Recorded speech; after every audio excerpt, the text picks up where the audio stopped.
안녕하세요, 여러분. 오늘도 실용경제 시간 시작하겠습니다. 오늘 6차 시이고요. 6차 시 합리적 소비와 정보 활용에 대해서 정리해 보려고 합니다. 네, 역시나 오늘도 프리뷰부터 시작해 보도록 할게요. 목차부터 살펴볼 건데 오늘은 크게 4가지 주제로 정리를 할 거고요. 첫 번째로는 1. 합리적 소비란 과연 무엇인가? 이것에 대해서 자세히 살펴볼 건데 베블런 효과라는 그 효과와 윤리적 소비, 합리적 소비를 비교해보는 활동을 할 거고요. 두 번째로는 합리적 소비를 위한 의사결정 방법에 대해서 정리해 보려고 합니다. 어떻게 하면 현명하게 소비할 수 있는지 의사결정 모형에 따라서 실질적인 방법을 안내해 드릴 거고요. 네, 3번 경제정보의 중요성에 대해서 살펴볼 거고요. 경제정보란 왜 중요한가, 그리고 레몬 시장이라는 것에 대해서 살펴볼 겁니다. 그리고 정보 격차에 따른 차이가 급격히 커지고 있죠. 그래서 정보 격차에 따른 차이에 대해서 살펴볼 것이고요. 그 다음 최근 정말 코로나 이후로 더 급격하게 진전되고 있는 전자상거래 중심의 상업시장들에 대해서도 살펴볼 예정입니다. 바로 시작해 볼게요. 네, 첫 번째 먼저 우리 실용경제 교과서에서 제가 한번 내용을 가지고 왔고요. 여러분과 함께 이 내용들을 먼저 쭉 살펴보고 자신의 소비 행태에 가까운 것은 무엇인지 살펴본다면 조금 더 의미 있는 시작이 되지 않을까라고 해서 다양한 소비 패턴을 보여주는 글을 가지고 와봤습니다. 자, 가, 나, 다를 함께 잘 읽어볼게요. 일단 가를 보시면요. 가에서는 유진이의 어머니가 등장을 하시는데요. 유진이 어머니가 유진이와 함께 마트에 장을 보러 갔는데 즐겨 사시는 갈치 대신에 고등어를 사셨다라는 글이 나와 있고요. 같이 갔던 유진이는 역시 가격표를 보고서 갈치 값이 평소보다 많이 올랐다는 사실을 알 수 있었다라는 얘기가 담겨 있습니다.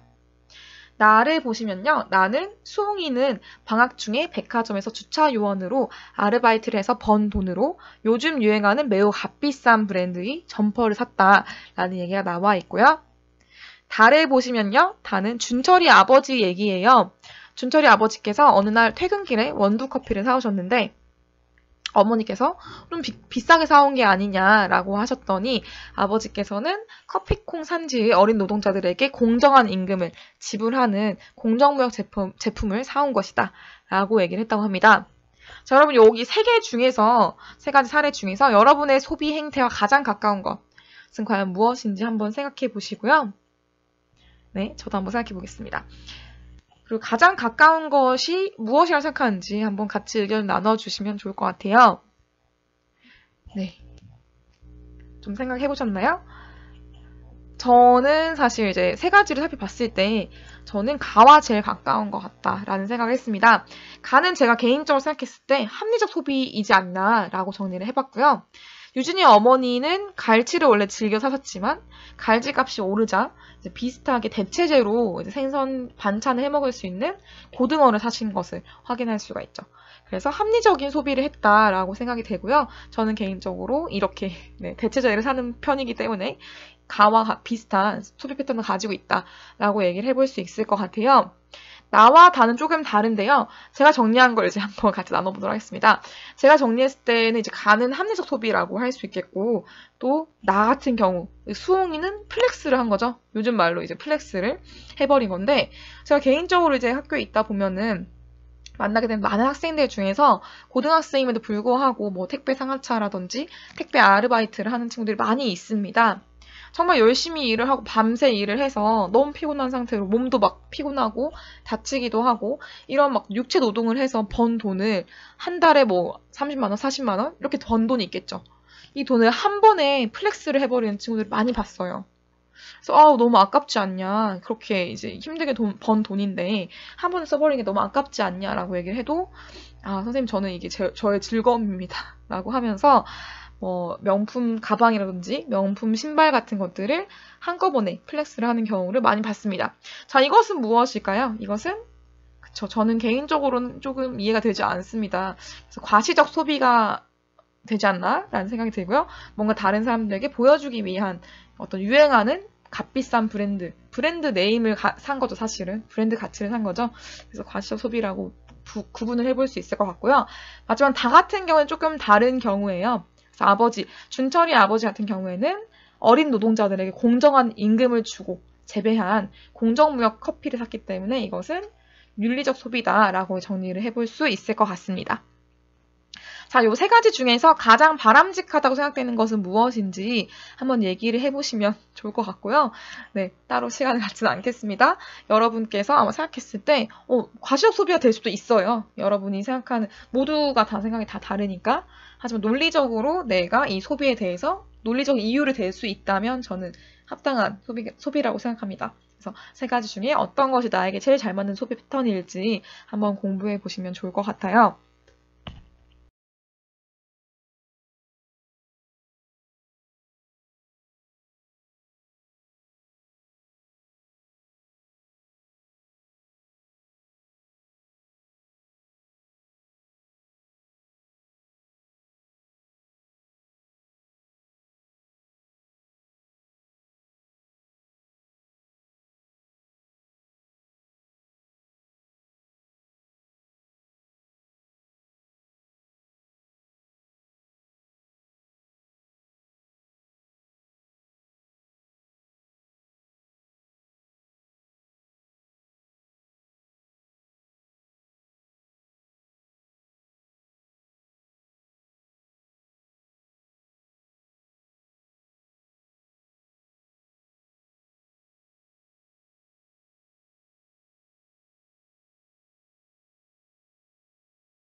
네, 그래서 어떤 한 재화의 가격이 오르면 수요는 전체적으로 줄어들 수밖에 없게 되겠죠. 왜냐하면 주어진 소득으로 최대한의 만족을 얻으려는 사람들은 가격이 올라서 절대적, 상대적으로 비싸져 버린 재화의 소비를 줄이게 되기 때문에. 그래서 오히려 가격이 오르지 않은 값이 싼 재화의 소비를 늘리기 때문에 이렇게 조정이 될 수밖에 없다라고 얘기할 수 있는데요. 이건 여러분 너무 잘 알고 있는 경제학의 기본 원칙, 수요와 공급의 법칙에서 우리가 볼 수가 있겠죠.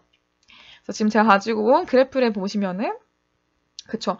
공급 곡선은 어차피 그냥 고정돼 있어요. 이 상태에서 재화의 가격이 올라가게 된다라는 것은 가격이 비싸진다는 거가 되겠죠. 가격이 비싸지게 되면은 사람들은 좀 상대적으로 덜 가지고 싶어 하겠죠. 왜냐면 내가 가지고 있는 예산은 한정적인데 이 물건의 값이 올라갔다라고 하면 좀 상대적으로 덜 매력적이게 보이게 되잖아요.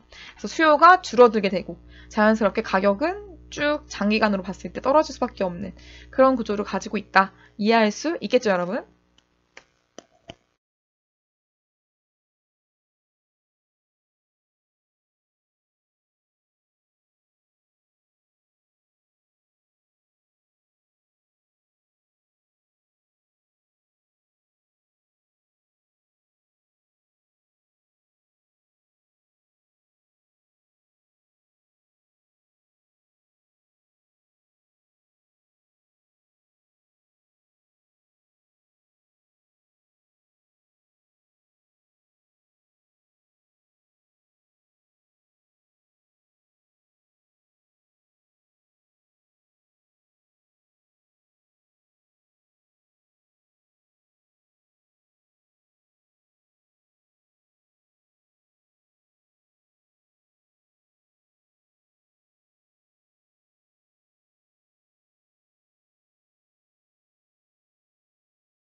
자, 가심비란 무엇인가 제가 네이버에서 검색을 해보았고요.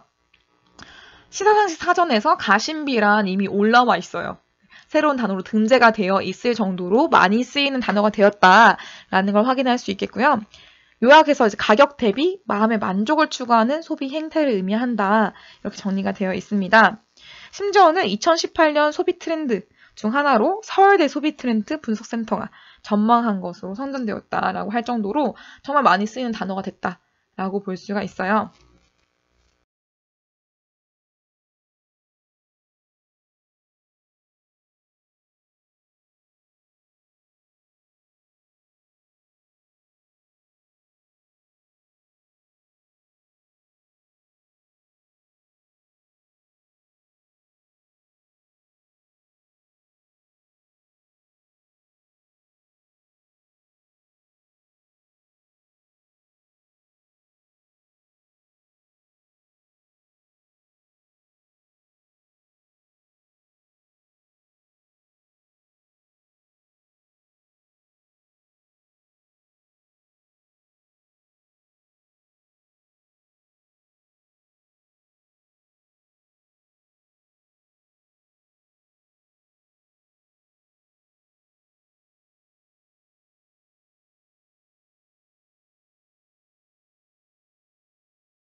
자, 그러면 이 남겨둔 커피 사례를 봤을 때 여러분, 과연 이 사례는 합리적 소비라고 할 수 있을까요?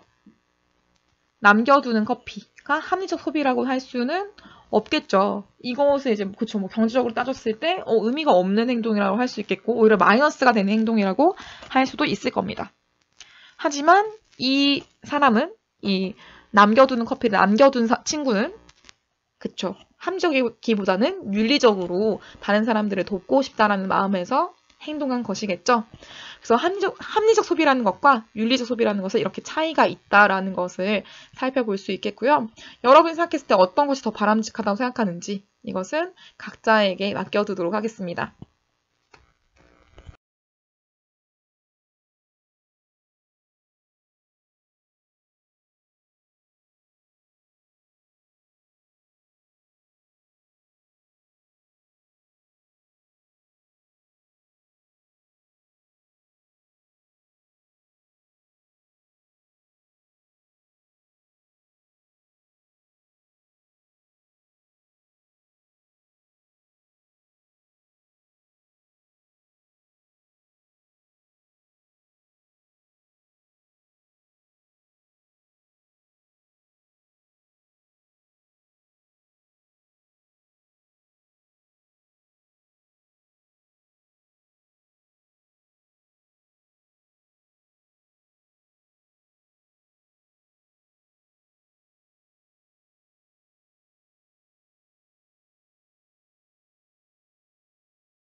자, 오늘의 두 번째 얘기인데요. 첫 번째 얘기가 오늘 좀 많이 길었어요. 두 번째, 세 번째, 네 번째 얘기는 좀 짧으니까 조금 더 집중력을 잃지 마시고 따라와 주시면 좋겠습니다. 두 번째 얘기는 바로 이건데요. 합리적 소비를 위한 의사결정 방법에 대해서 얘기를 해보려고 합니다. 바로 의사결정 모형에 대한 얘기인데요. 자, 우리는 뭔가 의사를 결정할 때 내가 이 물건 살지 말지 결정할 때 5가지 단계를 거치는 것이 가장 합리적인 그런 결과를 낳을 수 있다라는 것이 바로 의사결정 모형이라고 할 수 있어요. 첫 번째 단계로는 먼저 문제를 인식을 해야 되고요. 그리고 대안을 나열해 봅니다. 그리고 기준을 설정해요. 그러면 이 기준에 따라서 대안을 평가해 보죠. 그리고 마지막 선택 및 실행을 하는 겁니다. 자, 그럼 이 5가지 단계가 더 어떻게 이루어지는지 조금 더 상세히 설명해 보도록 할게요. 첫 번째 문제 인식의 단계에서 뭘 해야 되냐? 내가 선택해야 될 문제를 인식하는 단계라고 할 수 있어요. 두 번째 단계 대안 나열에서는 이 주어진 예산들의 대안 범위를 잘 살펴보는 것입니다. 그리고 세 번째 단계 기준 설정에서는 평가의 기준을 설정해 봅니다. 이때 내가 가중치를 부여한 의사결정표를 만들어 두시면 훨씬 더 판단이 쉽습니다. 네 번째 대안 평가의 단계에서는 기준에 근거해서 각 대안을 평가해보는 단계라고 할 수 있겠고요. 다섯 번째 단계에서는 의사결정표에서 가장 높은 점수를 획득한 대안을 선택하고 실행하는 단계라고 할 수가 있습니다. 많이 와닿지 않죠, 여러분? 그래서 제가 와닿게 하기 위해서 사례를 가지고 왔어요. 사례로 설명해 보도록 할게요. 네, 사례입니다. 의사결정 모형을 이제 빗대어서 노트북 구입에 들어가는 나의 의사결정 상황을 제가 설명해 보도록 할게요. 지금 여기 화면에 보이는 것처럼 예쁜 노트북을 제가 사고 싶은 거예요. 그럼 뭐를 생각해 봐야 되냐? 그쵸. 바로 방금 봤던 의사결정 모형에 빗대어서 제가 의사결정을 해볼 수 있는 거겠죠? 첫 번째 문제 인식의 단계에서는 뭘 해야 되냐? 그쵸. 나 노트북이 필요하다. 내가 막 이동하면서 카페에서도 글을 쓰고 카페에서도 일을 하고 뭐 도서관에서도 일을 하고 하는데 노트북이 있어야지만 내가 더 일을 효율적으로 할 수 있을 것 같다 라고 판단이 된다 라고 하면 이제 노트북을 사겠다라는 문제가 인식된 거죠. 그럼 어떻게 해요? 이제 두 번째 대안 나열의 단계에서 노트북 브랜드와 사양들을 쭉 검색을 해보는 거죠. 그래서 내가 필요한 휴대성이 좋은 노트북에는 뭐 이러이러한 브랜드들이 있구나. 이러이러한 노트북들은 이 정도 가격을 하는구나 라는 거를 대안을 쭉 나열해 봅니다. 세 번째 단계에서 뭘 하냐? 기준을 설정하는 거죠. 그래서 내가 노트북을 사려는 이유가 무엇인지를 정리를 해보는 겁니다. 나는 카페에서 노트북 작업을 하고 싶다 라고 한다면 뭐가 좋아야 될까요, 여러분? 가장 좋아하는 것은 바로 휴대성이겠죠. 두 번째로 만약에 내가 예를 들어서 나는 노트북으로 영상을 만들고 싶다라고 한다면 그래픽 카드라든지 용량이 크다든지 다양한 그런 영상 관련 프로그램이 잘 돌아갈 정도로 그런 용량이 큰 노트북이어야만 하겠죠. 이런 것들을 정리를 해보는 거죠. 네 번째로 대안을 평가하는 단계에서는 뭘 해야 되냐? 3번에 내가 세운 기준들이 있겠죠. 그럼 그 기준들에 근거해서 2번에 나열했었던 대안들이 노트북 평가를 해보는 겁니다. 그래서 이 A 노트북은 이런 점은 좋지만 이런 점은 나쁘다. B 노트북은 이런 점이 좋네. 하지만 가격이 비싸네. 그래서 C 노트북은 이러이러한 점도 좋지만 성능은 조금 떨어지지만 가격은 적당하다. 뭐 이런 것들 비교를 해보면서 분석을 해볼 수 있겠죠. 그럼 마지막 5단계에서는 뭘 해야 되냐? 바로 선택을 하는 겁니다. 내가 뭘 살 건지 결정한 노트북을 선정을 해보는 거죠. 그리고 실제로 구입을 하는 것이 바로 5번째 단계가 되겠습니다. 어렵지 않죠, 여러분? 그래서 바로 이 단계에 근거해서 오늘의 숙제가 나가게 되는데요. 오늘의 숙제는 여러분에게 이제 제가 단톡방에서 부여한 과제 순서대로 이제 이 사례에 근거해서 여러분이 용돈을 사용하는 방법을 이제 의사결정 모형에 근거해서 쭉 나열을 해보는 겁니다. 네, 여러분 잘할 수 있겠죠?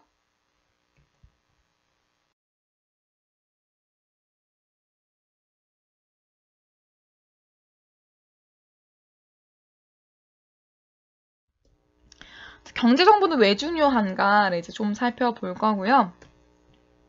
일단 경제정보란 왜 중요한가? 바로 이것 때문입니다. 정보의 비대칭성이죠. 어떤 거래를 할 때 두 당사자가 서로 가지고 있는 정보의 양이 차이가 있을 때를 얘기하는 거예요. 이렇게 볼 수 있겠죠, 여러분? 제가 차를 팔려고 해요. 근데 내 차는 사실 사고가 몇 번 났고 접촉사고가 몇 번 있었는데 이게 기록이 되어 있지 않아요. 그런데 내 차를 사려는 사람들은 이거를 내가 말해주지 않으면 모르겠죠. 그래서 파려는 사람과 살려는 사람 간의 정보의 차이가 있을 때 그래서 정보의 비대칭성이라고 얘기를 하고요. 가장 대표적인 사례가 방금 제가 얘기했던 중고차 거래에서 볼 수가 있습니다. 그래서 중고차를 판매하는 사람들은 그 차의 성능, 사고 경력 같은 것들을 너무나 잘 알고 있는 반면에 구매하는 사람들은 이것을 잘 알지 못하기 때문에 합리적인 가격을 지불할 수 없을 수도 있다라고 정리를 해볼 수가 있겠죠.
전자상거래란 여러분 잘 아시겠지만, 그쵸? 인터넷과 스마트 기기의 보급이 확대되면서 전자상거래가 활발해졌다라고 할 수 있겠고, 우리가 사실 인터넷에서 사려고 하는 물건들을 검색만 하면은 너무나 쉽게 검색을 하고, 비교를 하고, 가격 비교를 하고, 성능 비교를 해볼 수가 있죠. 하지만 이것은 보고 사는 것과는 완전 다르기 때문에 많은 피해가 있다는 사실도 잊어서는 안 됩니다. 그래서 여러분 이제 뭐 잘 아시겠지만,